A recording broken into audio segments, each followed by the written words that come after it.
I think it started with Zambrano. Zambrano, from the moment that he took me to work with him, he was basically teaching flying low, passing through. And he would invite me as an assistant. And sometimes he would leave me with a specific group to help them, and he would tell me, Edivaldo, go help those people, go help those people. So without me noticing, I was already practicing teaching or passing information. But he didn't do it official. The way he put me in that position, it was super unofficial that I wasn't even aware that I was doing. So that's why I say I think.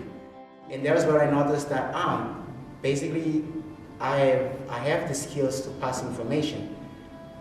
And then in 2010, I think it was 2010, I started to pass it to the other people, to the friends.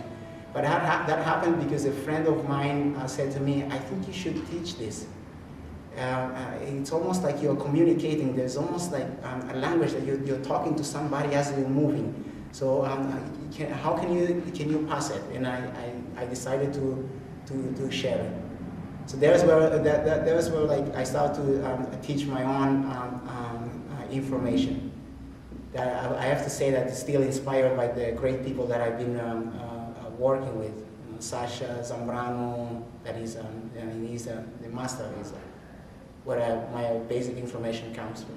For sure, I'm not one of those that it will say, take it easy, or leave it for tomorrow, or this kind of line. I'm more of like, let's have a look, and let's understand. It is painful, yes, we do understand, but if we don't study right now, we will always stop in there. So I always go, let's dig more into that to understand what that is, so that we can, go over it. So basically, it's almost like I'm building an army, army of the dancers that no matter what happened, they can still go with their dance. I want to see your imagination coming out. Show me that. Show me your soul. Give me your soul. Passion for movement. Do you really love it? Do you really love it? And give yourself. Give yourself. Give yourself.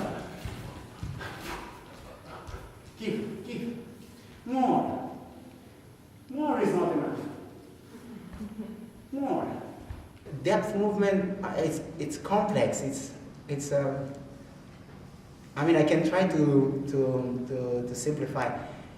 Movements that have soul, it's basically you dance whatever you feel like you can, but presenting with a quality that it's always going to be accepted. You present your soul more than just the body, more than just the technique. I ask all the participants to bring their backgrounds inside. They can bring ballet, flamenco, hip hop, everything that they think it can come by, or that their imaginations bring it up. But what I ask them to put into this information is their soul, to do it as if it would be their information more than something that we're copying or interpreting. You do flamenco as if you own flamenco. You become flamenco. You are flamenco. The movements of flamenco are into your system. And I ask also that they bring the passion, the love. You see, like when there's love on something, there's an engagement. And you notice when somebody's engaged to one thing. Whatever you're doing, even if it's for 1 second, you give yourself. You don't leave even 1% out. You give 100% to whatever you touch, even if it's just 1 millisecond. An engagement to whatever you're going to say, I'm going to do it. So that's the direct message that I pass. Like if you look at the work itself, sometimes I really don't mind the type of movements that the people present. But if there is the soul and they show it to me that they really mean it, what they are doing, then I say, wow, I can follow that. If the body is super flexible and the mind is not, you're not gonna go very far. Both have to be super flexible so that, like you can accept different information, that you can keep evolving. So this is basically that movement.